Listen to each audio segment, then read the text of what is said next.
And Howard Russel is back with us on our AT&T line, entomologist at Michigan State University, the Bugman, they call him, respectfully, of course. Welcome back to the program.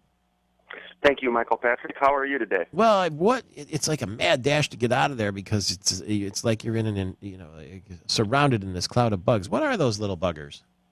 They are non-biting midges or cryonomids, and I've got a number of calls from the boat owners and businesses along that western shoreline of the tip of the lower peninsula complaining about those bugs every spring.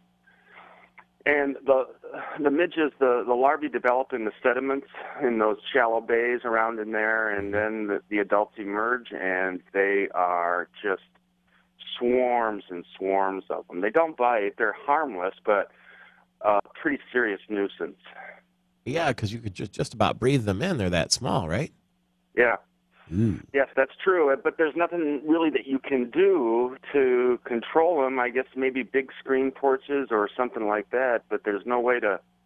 I guess you could fog, but being that close to the lake, there'd probably be problems with trying to find anybody to do that. So, are they present for only a certain period of time? Real short period of time, a few weeks in late spring, early summer. Yep. It happens to be right when all those people are coming back from the policy conference, for what it's worth. At least it's not ticks with Lyme disease, right? Yeah, there's a blessing there. At least they don't bite. They're not mosquitoes or ticks or stable flies or anything else that bites. They're just more of a nuisance that get on you and kind of troubling. There is an increase though in ticks this year in the Lower Peninsula. There has been a general tick numbers have been increasing throughout the Lower Peninsula. Not only numbers increasing, but areas where they're found are increasing. So they're increasing in distribution and becoming more and more numerous where they are found. And those are very troublesome and very dangerous.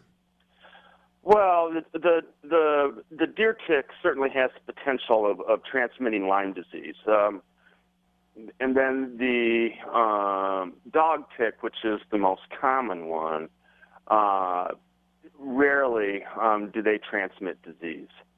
But still, the thought of, a blood-sucking parasite staying on your body for, 3 days, sucking your blood is not, it's nothing that anybody really wants to experience. No, and that's how they roll, huh? That's how they roll. And people have asked me, well, why is this? And I don't really know, other than, there's no reason why the Lower Peninsula shouldn't be infested with ticks. If you look at states like Wisconsin, Minnesota, Pennsylvania, New York, I mean, they've got ticks everywhere. And they'd be on your body for 3 days and you might not even notice it? That's true. I've talked to people that they're pretty stealthy, those ticks. And, I've talked to a number of people where, they didn't notice it. Wow. And, the tick transformed into something that looked like a small grape they've been on so long. Tony, have you checked yourself for ticks today? I might notice a grape, I think.